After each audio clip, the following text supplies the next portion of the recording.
Welcome to the 2023 Child Care Food Program Annual Mandatory Training. My name is Stephanie. I'm your food monitor, and I will be guiding you through this training. Child and Adult Care Food Program, or CACFP.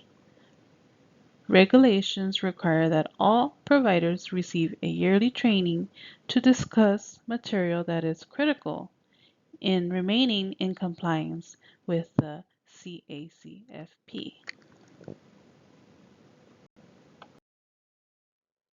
The training will be based on the following topics: meal pattern requirements, milk requirements, monitoring visits and enrollment, series deficiency process and training, meal count, attendance, menu recording, review, submission, claim processing, meal benefit form, standard agreement, rules and regulations, license capacity, nutrition topics, and civil rights.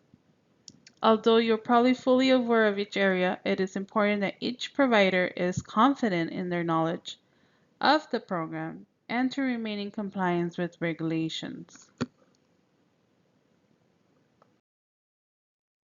Infant meal pattern.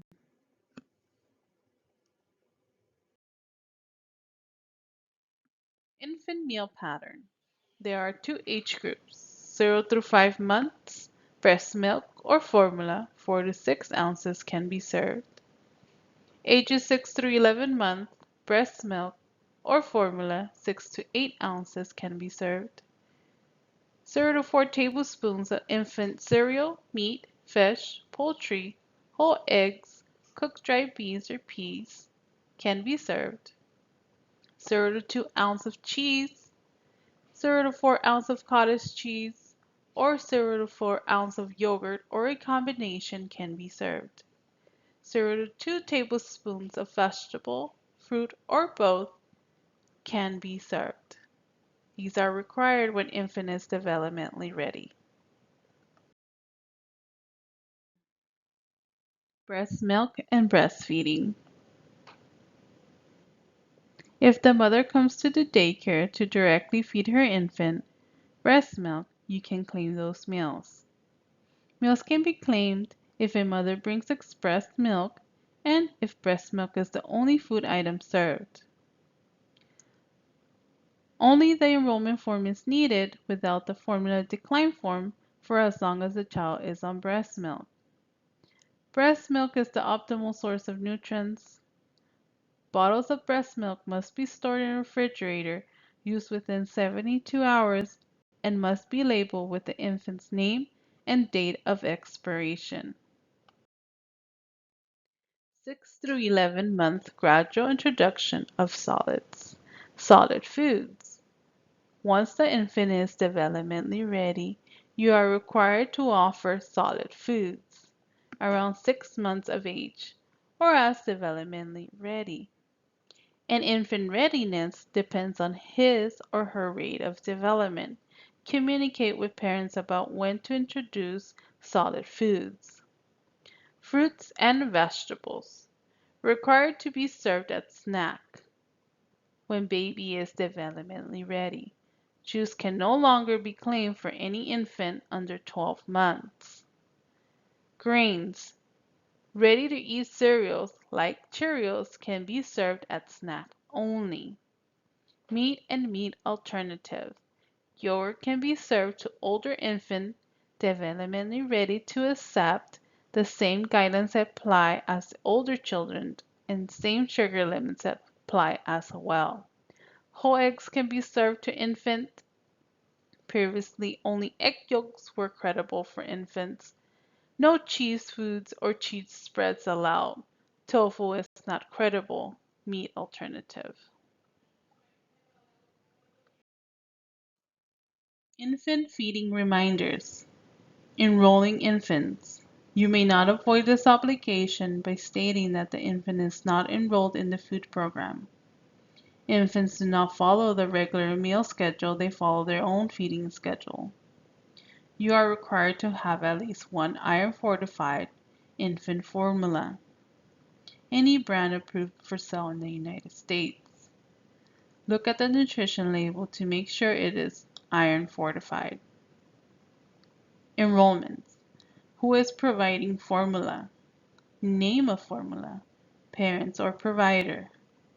Infant decline must be submitted with enrollment if parent is declining your formula and bringing their own. If not submitted with enrollment, provider will be disallowed. Question. When should you submit a formula decline statement with an infant's enrollment? Answer. Only if parents declines provider's offered formula. For example, provider offers Similac and parent gives Infamil.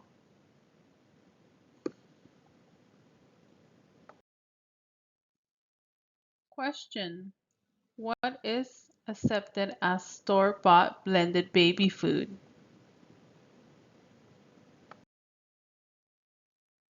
Answer. The first ingredient must be of the food. If the ingredient is water, then it is not allowed. If it is a combination of foods, then it's not allowed.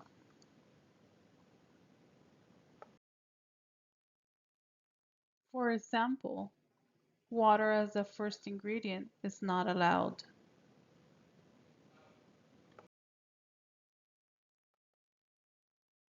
For example, organic winter squash as the first ingredient is allowed. Older children meal pattern.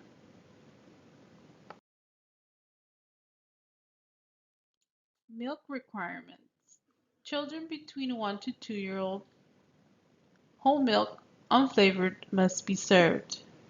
Children 2 years and older only non-fat, unflavored, or low-fat 1% milk must be served. Milk must be served at all main meals, breakfast, lunch, and dinner. Milk allergies. Non-dairy beverages, soy milk that are nutritionally equivalent to milk may be served in place of regular milk. For children with a medical or special dietary need, children with milk allergies must complete a medical statement form.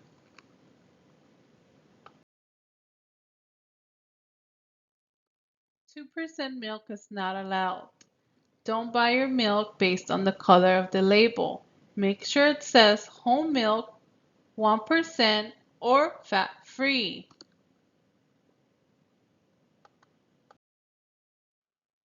Yogurt products and sugars. Some brands have higher sugar content than others. Yogurt must contain no more than 23 grams of sugar per 6-ounce serving. Applies to all age groups. Soy yogurt.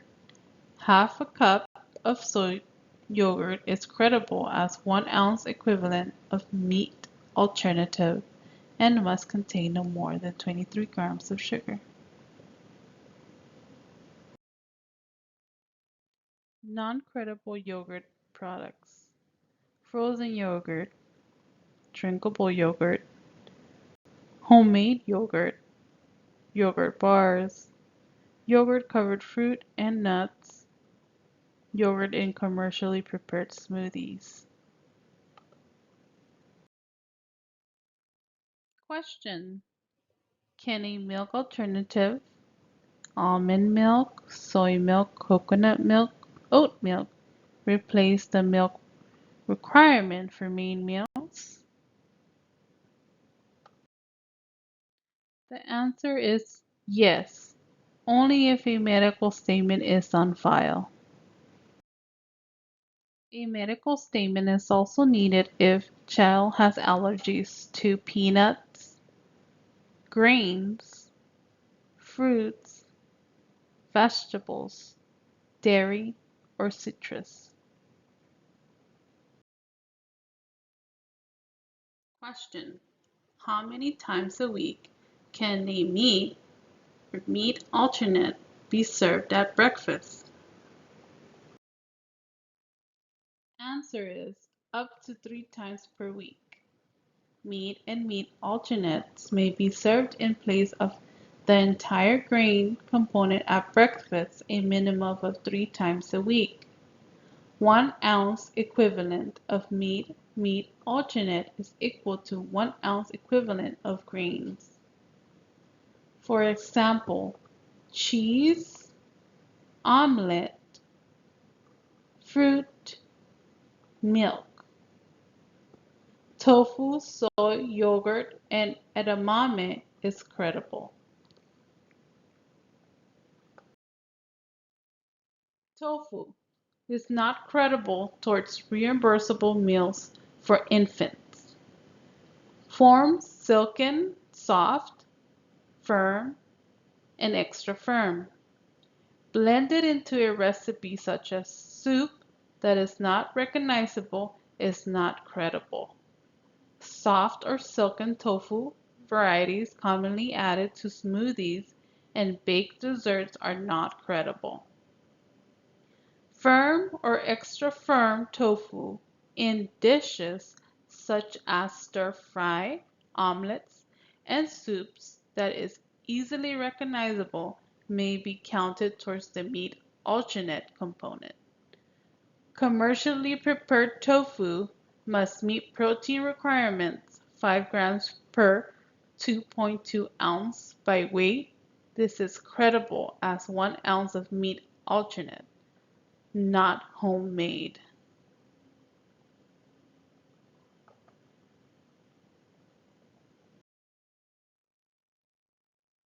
Examples of tofu: fruit and vegetables. For breakfast, 1 fruit or 1 vegetable must be served. For lunch and supper, 1 fruit and 1 vegetable component must be served, or allows 2 different vegetables and no fruit. Snacks allows fruit and vegetable to be served at snacks, for example, carrot sticks and apple. Dried fruit, 1/4 of a cup counts as half a cup of fruit. Mixed vegetables or fruit continue to count as 1 serving of vegetable or fruit. For example, various veggies served in a soup or fruit salad must contain at least 1/8 cup of recognizable vegetable or fruit per serving, and the minimum amount required is served in total. Added sugars. No beverages with added sweeteners, for example, sweet teas, diet drinks, soda, juice, drinks with added sugars, flavored milks. Varieties. It is important to offer varieties of different fruits and vegetables. Juice blends and purees. Able to credit 100% fruit or vegetable juice for the entire fruit or vegetable component at any meal. This means that you can now serve juice at lunchtime and dinner as well, but only once per day. Smoothie or juice can only be served once per day. The juice never replaces required serving of milk, rather it replaces a serving of whole fruit or vegetable. Must be 100% fruit juice.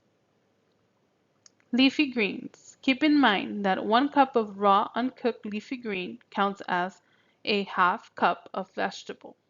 If cooked, the leafy greens count as the value served. Potable water available to children upon request throughout the day. Blended vegetables or fruit continue to count as 1 serving of fruit or vegetable. Must contain at least 1/8 cup of recognizable fruit or vegetable per serving, and the minimum amount required is served in total. Water must be available. Childcare centers and daycare homes can make water available to children in a variety of ways, including cups available next to kitchen sink faucet, water pitchers and cups set out, simply providing water if it should be requested. Daycare homes are not required to have water available for children to self-serve. Offering water means asking the children whether they would like water at different times throughout the day. For very young children, this may require visual cues, such as showing the cup or pitcher while verbally offering water. Less sugar. Many changes of less sugar to the meal pattern, for example, sugar limits on breakfast cereal, yogurt, juice, and now grain-based desserts. Non-credible grain-based desserts are cookies, vanilla wafers, sweet pie crust, donuts, cereal bars, breakfast bars, granola bars, sweet rolls, toaster pastries, Pop-Tarts, cakes, cinnamon rolls, honey buns, and brownies.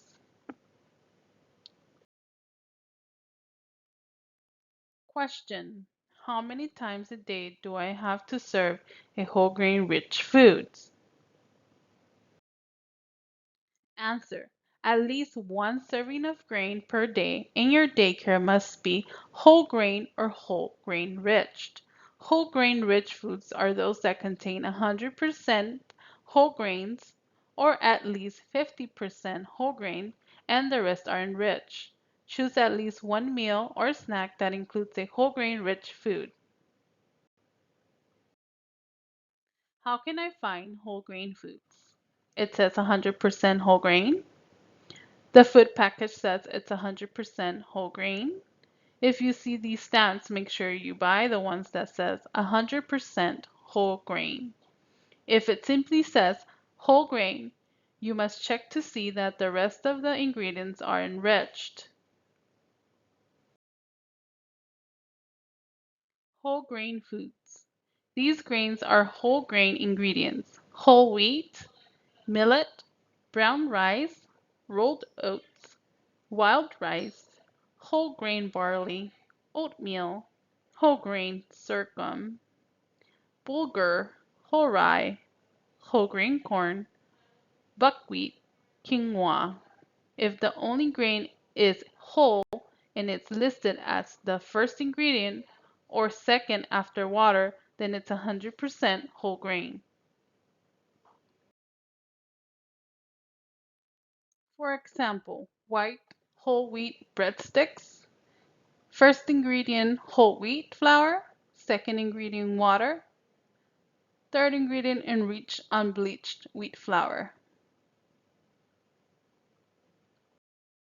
White whole wheat breadsticks is considered a whole grain rich because the first ingredient is a whole grain. The remaining grains in the product are enriched. Please remember to keep a copy of the label on file. Wheat tortillas. First ingredient is water. Second ingredient is modified food starch. Third ingredient whole wheat flour.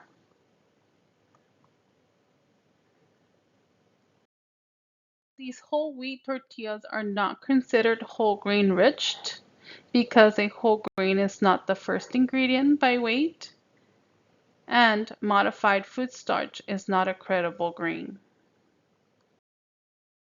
The food program on whole wheat.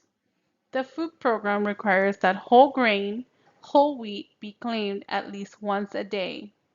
Effective 10/1/2018, providers will be disallowed for days that do not specify that a whole wheat or whole grain was specifically served. Question: how do you avoid this disallowance? On KidCare, where it says, "Is this whole grain rich?" make sure you click yes to specify that meal is your whole grain rich meal. Daily meal worksheets. Please make sure that if you are not up to date on KidCare, that you have your daily meal worksheet to back up the days that you were missing online, or it may result in being disallowed. Also, please make sure that you have everything filled in correctly. Date and meal time, marking the child that were there for that meal. Question: under how many grams of sugar are breakfast cereals credible? Answer: breakfast cereals must contain no more than 6 grams of sugar per dry ounce.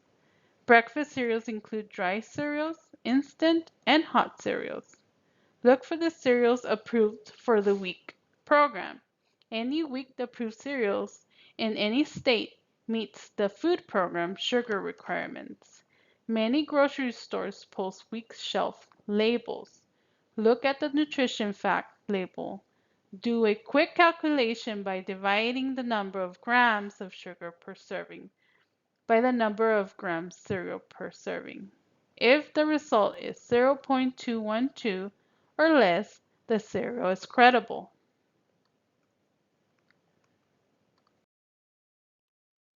Deep fat frying. Food preparation. Frying is defined as deep fat frying, cooking by submerging food in hot oil or other fat. Deep frying food is prohibited in the food program. Cooking with some oil or vegetable oil is part of healthy eating. To promote healthy eating techniques, the following methods of cooking are acceptable: sautéing, pan frying, stir frying, air fry. For example, fish or chicken nuggets may be reimbursable if they are pan fried, baked, or prepared in other ways, as long as it's not cooked by submerging in hot oil or fat.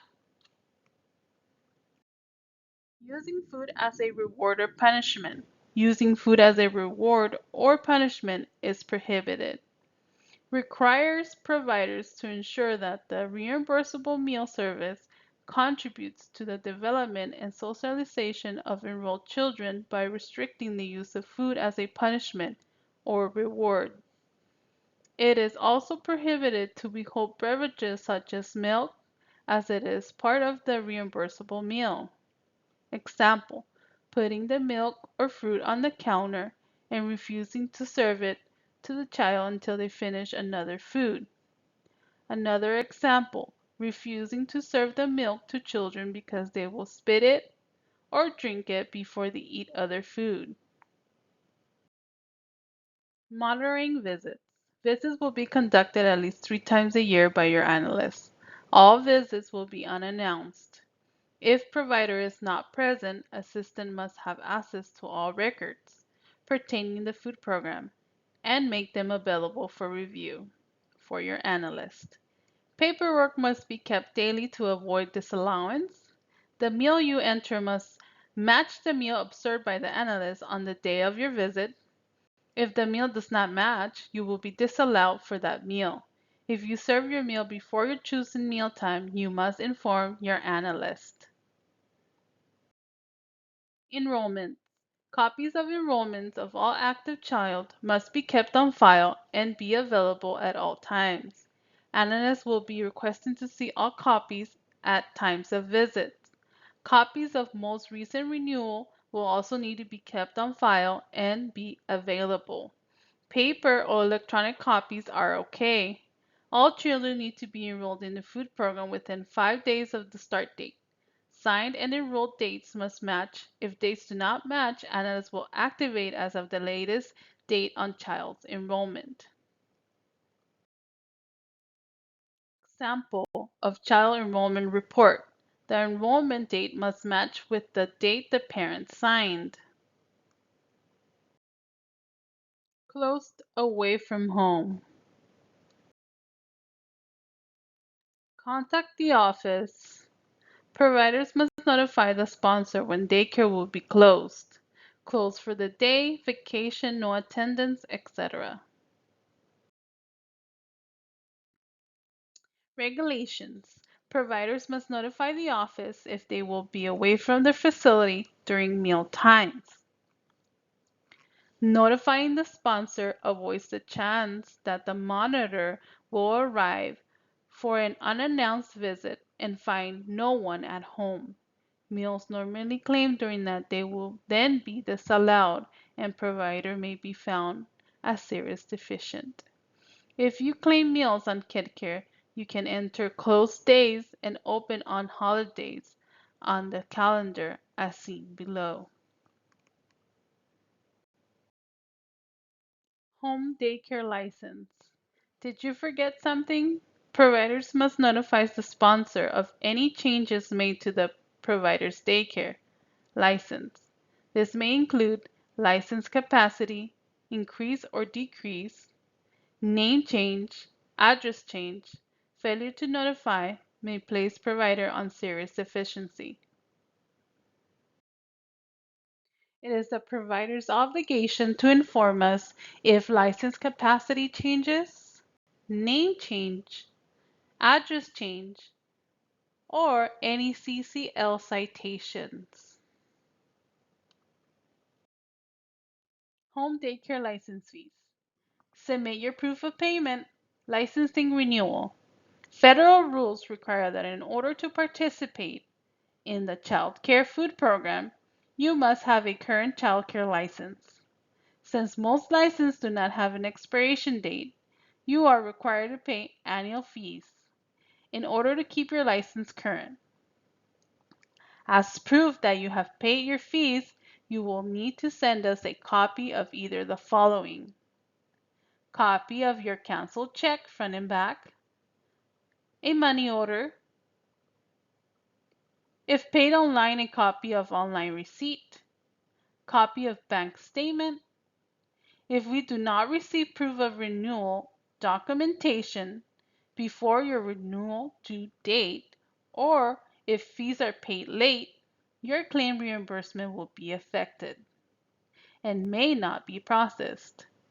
At any time, if we are notified by licensing of a revocation of license due to non-payment of fees or for any other reason, your participation on the food program will cease immediately.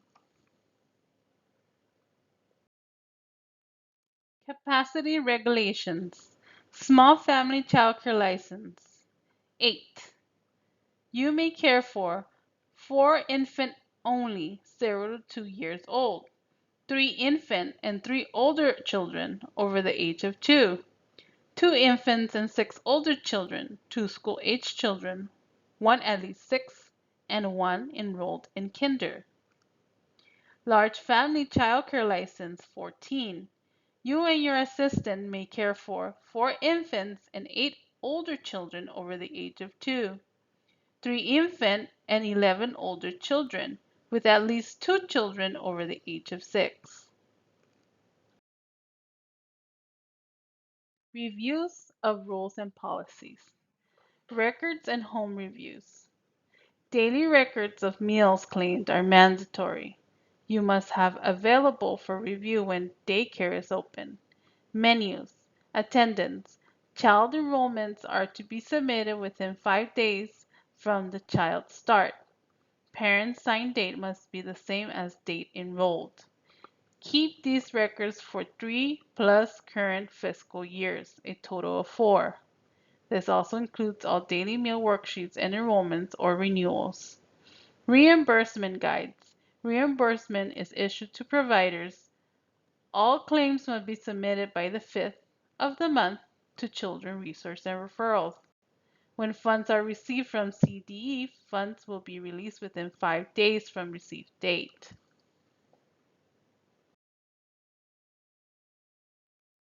Can I claim my own children to be reimbursed back?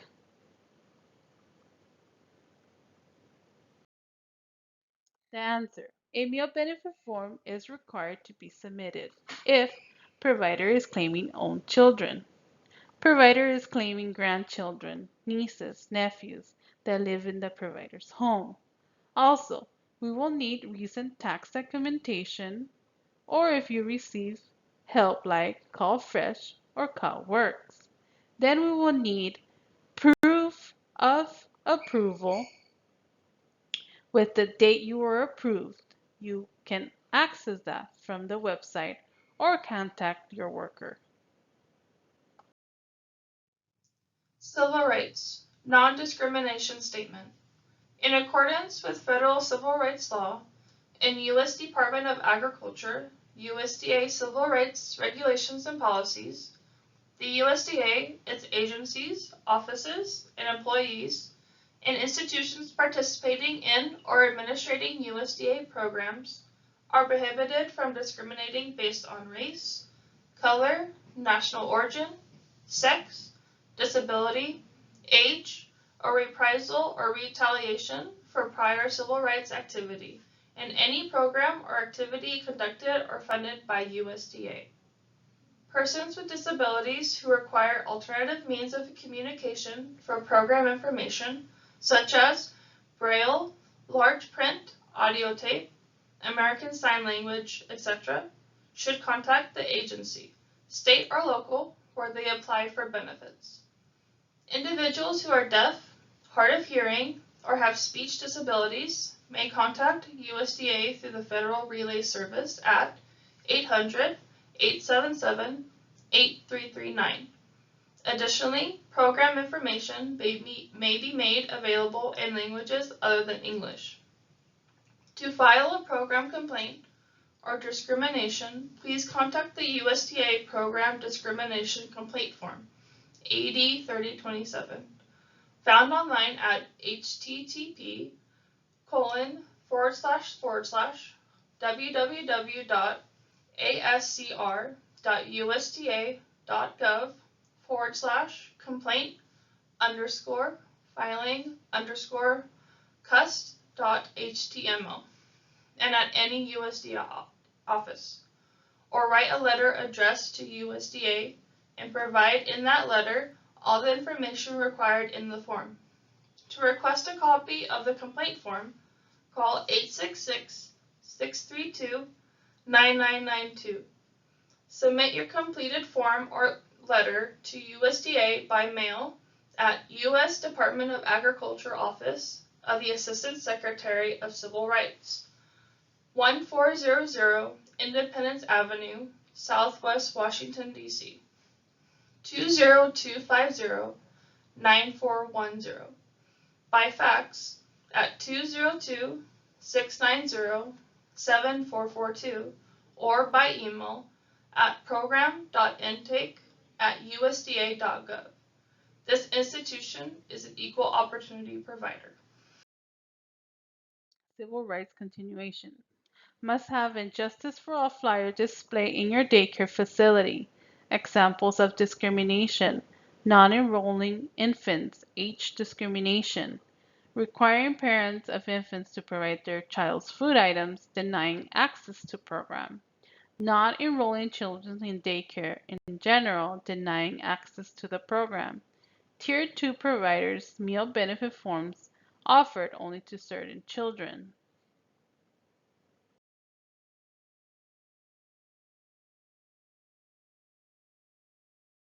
Serious deficiency. What you should not do to avoid being placed on the National Disqualified List. Menus, attendance, and/or daily meal worksheets not up to date. Failure of retention of records. Not notifying your sponsor when daycare is closed. False claiming, pre-claiming, not meeting meal pattern requirements, overcapacity, failure to complete an annual workshop training, not following meal service times, altering records after review, missing enrollments, meal observed different from what was claimed, failure of notifying sponsor of license status. We have reached the end of this training. Thank you for participating.